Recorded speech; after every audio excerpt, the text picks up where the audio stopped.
If you want to see more videos and interviews like this from influential people in tech, finance, and sports, subscribe to the channel and make sure you hit the bell to be alerted. And go a step further and join the YouTube membership area for early releases of videos like this. I'm out of here. Ha!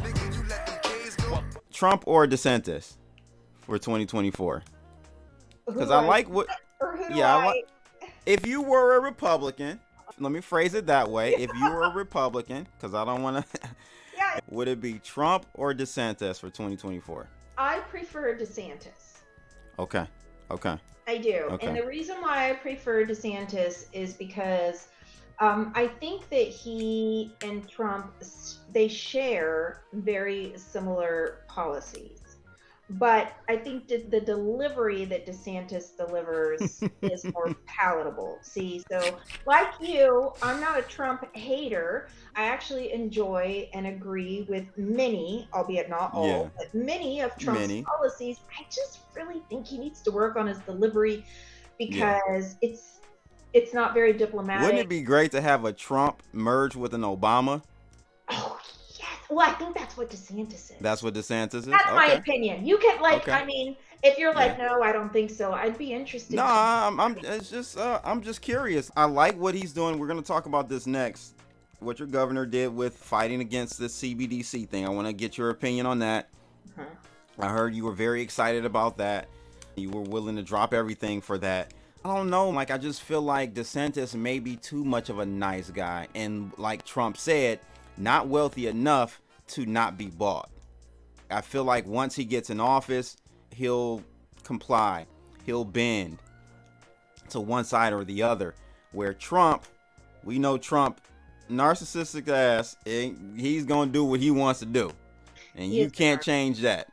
That's true. That's my only concern with DeSantis. I think at the state level, he's been great. I love Florida. I want to actually move there, but you said you're leaving, so I gotta change my strategy. What's your take on the CBDC? And I like to see states starting to do this. This is why we're United States. We're not all one conglomerate. I think there was another state that was looking at doing this. Was it Texas as well? Some other state was trying to ban CBDCs as well. Yeah. Well, okay. So we've got this anti-CBDC bill, and it's kind of like a big fat nothing burger. When you study it, when you look at it, I was asked to review it and provide my comments, and my only comment was about a comma that I think that we need.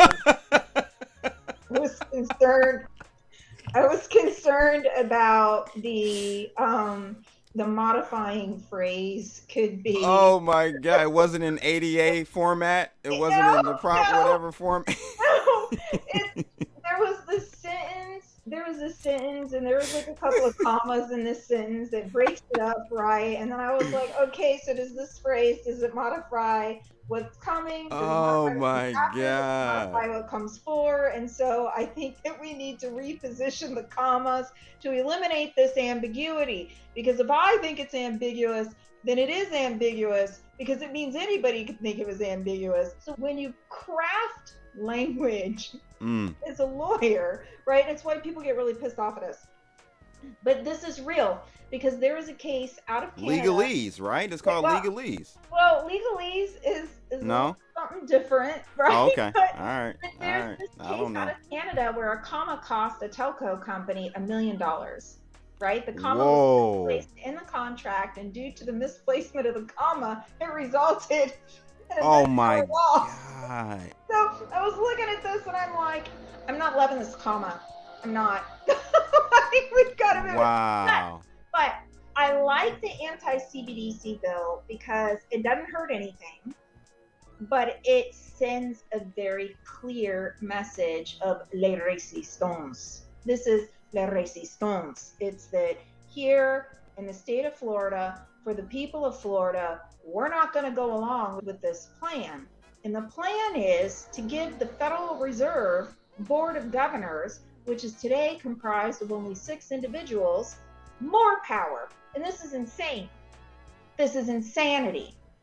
Because when you think about it, the US dollar, as we stand here today, is still the world's reserve currency, but that's changing, and it's going to change because the BRICS nations, they're putting their plan together, and it's Yeah, going to happen. China and Russia just signed a Yeah. deal together. It's Yeah. going to happen, right? They signed the deal, they've got the network in testing, and it's going to be rolled out, and then yada yada. So that's happening.